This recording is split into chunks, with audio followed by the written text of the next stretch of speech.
कार्यक्रम के प्रायोजक हैं श्री मदन भाई रेखाबेन हुमड़, रूपेन प्राची हुमड़, अनगवीर आर्शवीर हुमड़, रिक्ता विशाल सेठी, आरिका अर्जुन सेठी। दुनिया को मिसाइलों की नहीं, सिर्फ हमारी इस्माइल की आवश्यकता है, हमारी मुस्कुराहट की आवश्यकता है। हंसते रहिए, मुस्कुराते रहिए।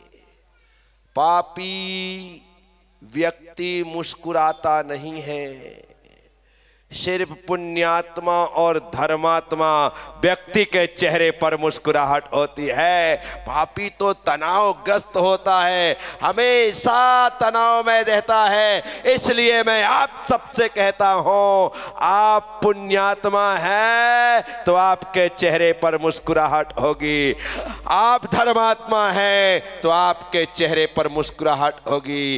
रोने की दरकार नहीं है, रोने की जरूरत। मुस्कुराना सीखिए, क्योंकि रोना तो हमें जन्म से आता है। रोना तो हमें आता है, नहीं आता।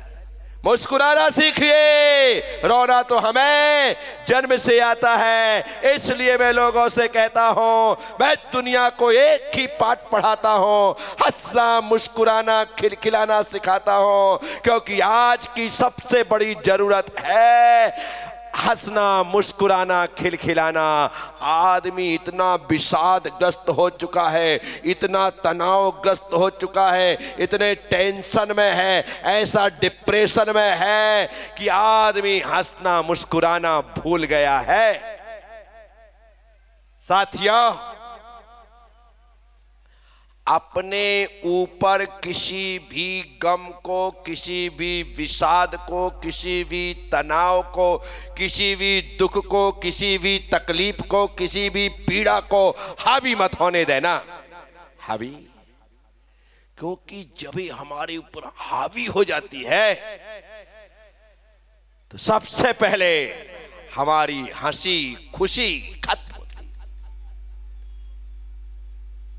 मर्यादा पुरुषोत्तम श्री राम का जीवन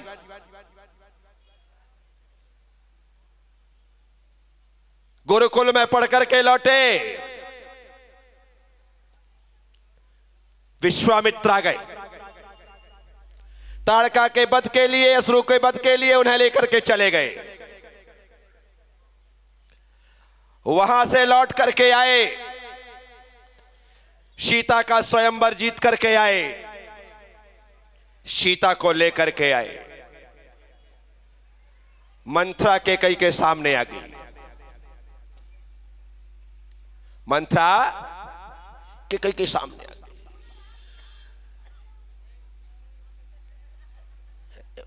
ट्रंप से बात कर रहा है, उसकी बड़ी महत्वपूर्ण बात चल रही है।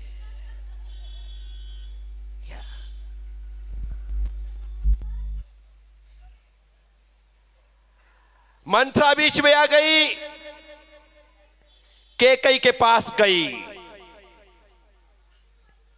और उसने ऐसा ऐसा ऐसा ऐसा षड्यंत्र रचा कि कैकेयी उसकी गिरफ्त में आ गई। और जो कैकेयी ने सपने में नहीं सोचा था, वह सोचने के लिए कैकेयी मजबूर हो गई और उसने भरत के लिए राज्य और राम के लिए वनवास मांग लिया। रामायण के प्रत्येक पात्र की मृत्यु का जिक्र है, लेकिन मंथरा की मृत्यु का कहीं कोई जिक्र नहीं है, कहीं कोई जिक्र नहीं।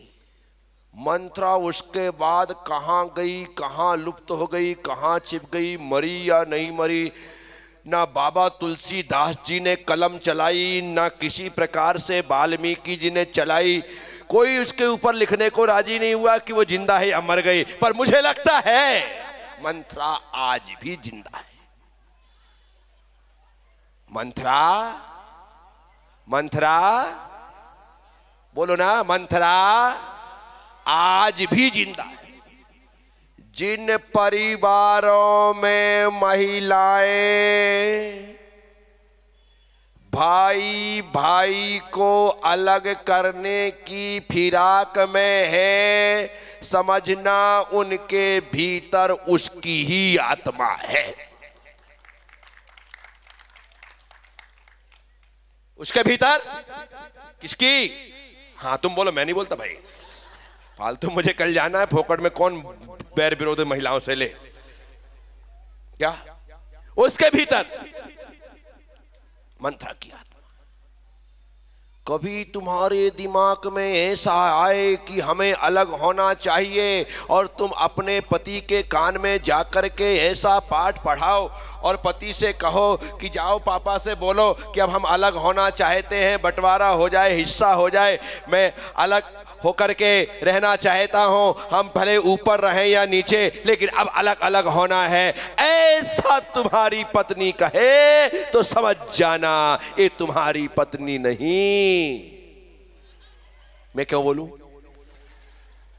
ये तुम्हारी पत्नी नहीं है, ये के कई को उपदेश देने आने वाली, मैं नहीं बोलूंगा, क्योंकि किसी महिला को मंत्रा कहने का मतलब है गाली देना। क्या है? क्या है? और मैं ऐसी गलती बिल्कुल नहीं करूं, कान पकड़ लो भाई, क्यों कहें अपन किसी महिला को, लेकिन तुम खुद समझ जाना यदि तुम्हारे द्वारा ऐसा चरित्र लिखा जा रहा है कि भाई को भाई से अलग किया जा रहा है, आई वांट सेपरेट सेपरेट का यह सूत्र तुम्हारे द्वारा दिया जा रहा है, तो समझना वो आत्मा तुम्हारे भीतर आ गई।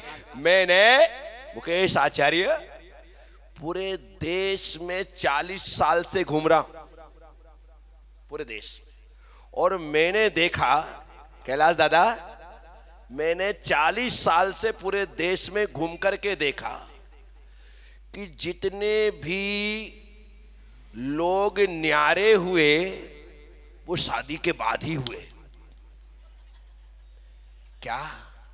जितने भी लोग न्यारे हुए वो शादी के बाद ही हुए।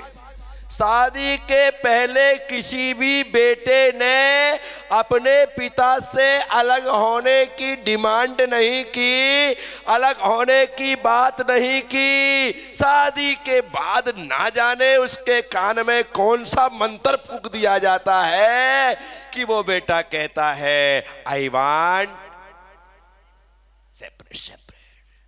कुंवारा आज तक न्यारा नहीं हुआ, कुंवारा, इसका मतलब है आप लोगों की कहीं ना कहीं कोई भूमिका तो जरूर है।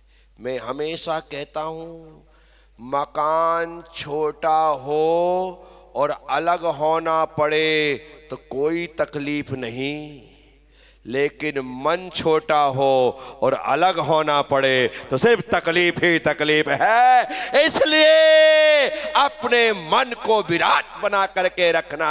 मकान छोटा हो जाए तो भी आप कहोगे नहीं हम तो साथ साथ ही रहेंगे, और मन छोटा हो जाता है, मकान बड़ा हो जाता है, बेटा बाप से, भाई भाई से अलग हो जाता है। अलग अलग होने के दुष्परिणाम पता है? एक दुकान हो और दो भाई हो, एक मकान हो और दो बहुएं हो। अब देखो, एक दुकान दो भाई, एक खोलता है, एक 10-11 बजे पहुंचता है। जो 10-11 बजे पहुंचता है तो जिसने दुकान खोली थी वो कहता भैया मैं अभी आया, वो 2 घंटे के लिए घर चला जाता है। फिर वो आता है तो बड़ा भाई कहता है कि तू बैठ, मैं थोड़ा मार्केट होकर के आता हूं, वो चला जाता है। 2 होने का फायदा। और यदि एक दुकान 2 हो जाएं और दोनों अलग अलग हो जाएं तो दुकान को खोलना भी आपको है और मंगल भी आपको करना है। बाहर जाना है तो भी आपको जाना है, कुछ भी करना है तो आपको ही करना है। दो होने से कितना फायदा होता है हमारे पास, परिवार के लिए, समाज के लिए, यार दोस्तों के लिए, बाहर जाने के लिए, हर काम के लिए समय होता है। और अकेले हो जाओ तो तुम्हारे पास सारा समय खत्म हो गया, अब तुम कहीं नहीं जा सकते, अब बंध गए हो। ऐसे ही घर में दो बहुएं हों तो काम बट जाता है, दो बहुएं हैं तो काम। और यदि ऊपर नीचे दो किचन हो जाएं तो दोनों के दोनों सुबह से देर रात तक थारे मारे और माथा फोड़ी के अलावा कुछ होता है क्या? सुबह की चाय दोनों जगह बन रही है, सुबह का नाश्ता दोनों जगह बन रहे हैं, बच्चों के टिफिन दोनों जगह बन रहे हैं, सुबह का भोजन दोनों जगह बन रहे हैं। अब आप इसमें देखो, पहले 1 लीटर दूध में पूरा परिवार में काम चल जाता था, अब ऊपर भी 1 लीटर आता है और नीचे भी। पहले 1 सिलेंडर में काम चल जाता था, अब ऊपर भी सिलेंडर है और नीचे भी। पहले भोजन के बाद 1 रोटी बचती थी, अब ऊपर भी 1 बचती है और बोलो ना, हाँ होता है ना, ऊपर भी 1 बच रही है और नीचे भी 1 बच रही है, ऊपर भी 2 बच रही है और नीचे भी। ऐसी स्थिति बनती है, खर्चा पूरी तरह से दुगने हो गए। इसलिए मैं लोगों से कहता हूं, जिस दिन घर में ऊपर नीचे 2 सिलेंडर होने का दिन आए, उस दिन 1 भाई और 1 बहू को सरेंडर हो जाना है, सिलेंडर नहीं लाना है, तो आपका परिवार अखंड बना रहेगा, महफूज रहेगा, सुरक्षित रहेगा। खर्चे कम होंगे, बचत ज्यादा होगी, सब कुछ होगा और समय पूरा मिलेगा। इसीलिए परिवार के साथ हिल मिल कर के रहने की आदत डालिए, हंसिए। मेरी आज की 4 पंक्तियों का पहला शब्द है हंसिए। हंसते मुस्कुराते रहिए, एक दूसरे को देख करके मुंह नहीं बिगाड़ना है। क्या करना है? मुस्कुराना है। सुबह उठ कर के यदि सभी परिवार के लोग एक दूसरे को देख कर के हाथ जोड़ें और आपस में बोले,